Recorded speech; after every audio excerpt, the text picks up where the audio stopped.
Hello, this is Jamie Adams with another installment of Schizophrenia versus Buddhism. I'd like to talk about how the voices started on a full-time basis for me. This was the second time I went to Mexico, my second trip to Mexico. I think it was around 1997. And when I started hearing the voices full-time, I was standing in a store in a lineup in a convenience store, like a market, like a 7-Eleven kind of, in Mexico, in Barra de Navidad.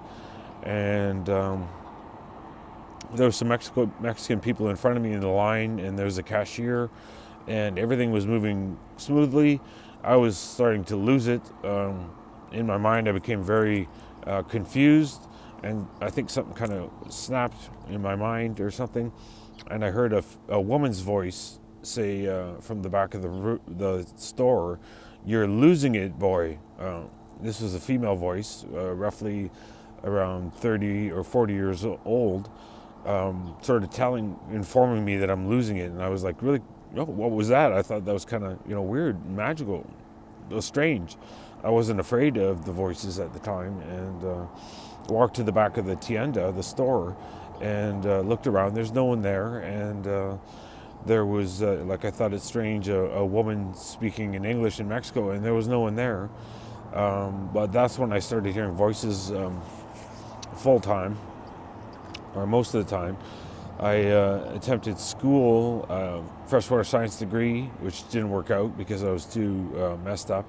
And then I had a chance to go back to school for either social work or environmental work, and I chose the environment, and went back to school. And for about, must have been about 10 years, something like that. I've been through a bunch of stuff that I could talk about, but I was picked on by women voices for the majority of about 10 years, and like this female's voice in the back of the tienda, and then it was female voices that were kind of, I didn't interact in the environment school. I was doing much better. I was working out. I wasn't smoking. I wasn't drinking. Actually, I drank a case of beer every day before going to school for a while. And then I decided, under the guidance of my Buddhist friends, to quit drinking and smoking. So I did that for 6 months, which is the longest I've ever quit drinking and smoking. But I intend to do both again. Anyways, I was hearing female voices a lot when I was going to school about 13 years ago, or 13 or 12. And they would pick on me, short dink, short dink, short dink. How many times I heard that? It might sound kind of funny, but I heard it probably 100,000 times at least from female voices at school. And I remember.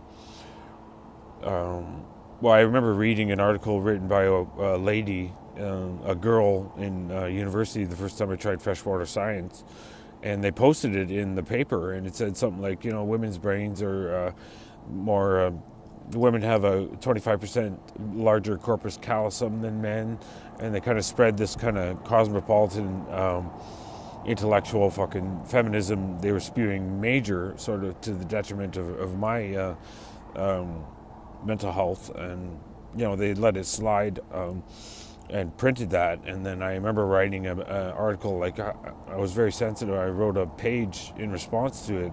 My mother, who was very insensitive at the time because she was dating an egomaniac who sort of brought out the worst in her, said, "You can't fucking do that. You can't. People are going to do what they want. No use. You don't make any sense in this letter. You're too sensitive. They'll never understand it." So my mom kind of crushed me there, along with the stupid propaganda that women, maybe women are superior. I have no idea. That's a stereotypical waste of time. Anyways, it affected me a lot, and then I developed a lot of mean female voices for about 10 years when I was going to school and trying to study, and getting told I got a short dink everywhere I go by these voices. It's kind of funny, really. It is short.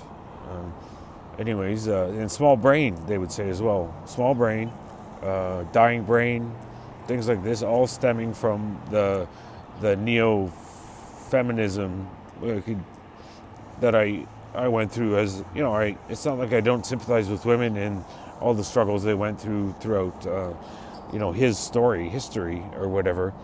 But it seemed like they got pushed especially hard in my generation for the feminism thing. I remember most of the essays I had to write in English were in regard to feminism, The Handmaid's Tale, Margaret Lawrence. I loved that book, The Stone Angel. That was a good book. Handmaid's Tale was sort of like, I don't think that's going to happen. But I could see how Margaret Atwood thought that. Anyways,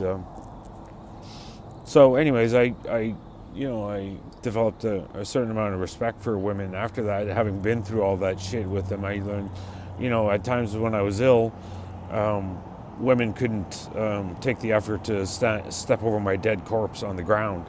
So I've sort of battled back and,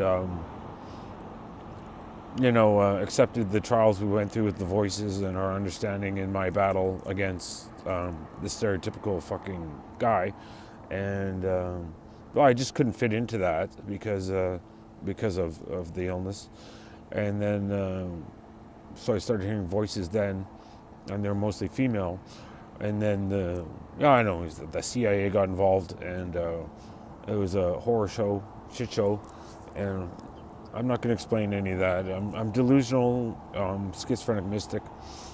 And then I started hearing, the women voices were psychologically manipulative, which sort of seems like an extension of how stereotypically women are they don't have the brawn to beat the men, so I think they develop different means of control or letting out their I don't know why women read in Cosmopolitan, what's this guy thinking? They get a sample of 1,000 perfectly good guys, and most of us aren't that great, and I don't agree with women trying to, well, whatever, you can do what you want. You can delve into and say, I know this psychology. I think it's a waste of time learning things like, this is what you do when he does this, and this is, it's very boring for you, I would think. I'd get bored shitless of that. If it was me, I wouldn't even bother reading that shit. Living with the reality of how people are is much more interesting. Anyways, the men voices, instead of being manipulative and psychologically, twisted and fucked, are physically threatening. So we have intimidating in a manly, categorized stereotypical fucking voices of physical threats and things like that. So I've had to deal with that with the men voices in later years. But originally it was the females, and now I'm hoping I can make some leeway with these aggressive men voices by accepting that they're. It was all lesson too, like the women calling me short dink and small brain and dying brain. The men say you're gonna get your head cut off. We're gonna rape your mother. All this kind of nasty shit. I learned from that, and not to be like that. I used to sort of think, what is a man? I'm going to respect this shitty reasoning and half-hearted attempt at purifying my mind and believe in these assholes and or those cunts or whatever you want to call them.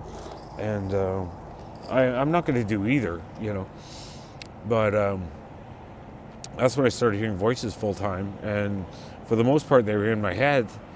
And then a few years ago, I can't chronologically remember everything. I have to lay it all out and make my book, Schizophrenia versus Buddhism.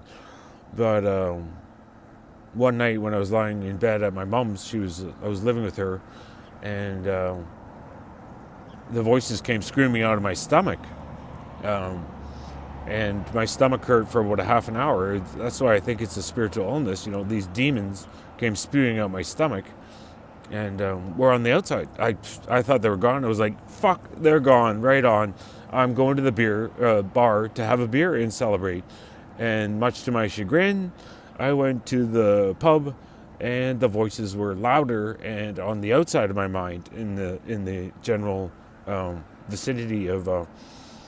But mind you, I got along okay with that. This was before the involvement of the conspiracy assholes who have sort of trying to control me with fear, and I'm not blaming them. Like we say, the extension of your enemy is an extension of your own your own insecurity. I think I've heard that if you have no hatred, you have no enemies. So that's what I'm aiming for.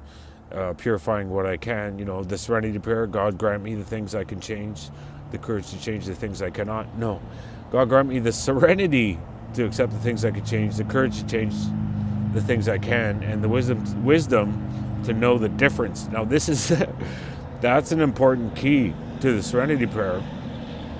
And I'm not agnostic. I don't know how other uh, people look at God, but when someone says they believe in God, I'm kind of like, yeah, I put myself in their shoes and I'm like, yeah, that makes perfect sense. My philosophy doesn't take precedence, and it's not an argument or a dichotomy of what belief is stronger. I just give up and say, yeah, God, Allah, whatever else there is. I don't know, the Jews, I don't know much about. Anyway, so the voices were on the outside of me. Now, what else could I talk about voices? So that's very confusing for me throughout the years. But like I said yesterday, there seems to be a sweet spot where I'm not proud or demanding with these voices. I'm not fighting with them. I'm not arguing with them. Then they're kind of guides. I have to accept that might be the case. I'll have to live with these voices until this illness is resolved. I usually wake up every day praying that they're gone, saying they're gone today. They're gone today. I say every day, and I can't defeat them, so I might as well join them, so to speak. I think it's something in like a nature, the true nature I talk about of clear light yesterday seems to be what the voices are when I'm clear-minded. They're actually I have to live with this for now anyways, because I can't get rid of them every day, so I'm trying to make the best of it and have them say good things. If I freak out, then they attack, so I need some stability in my mind, counting my breath as I'm walking by people talking, instead of fabricating these voices out of prayers to people that just don't want to hear it and don't have anything good to say. I'm gradually learning how to do that. Anyways, this is an installment on schizophrenia. Not so much Buddhism, a little Buddhism, but you guys take care, and I'll talk soon. Namaste.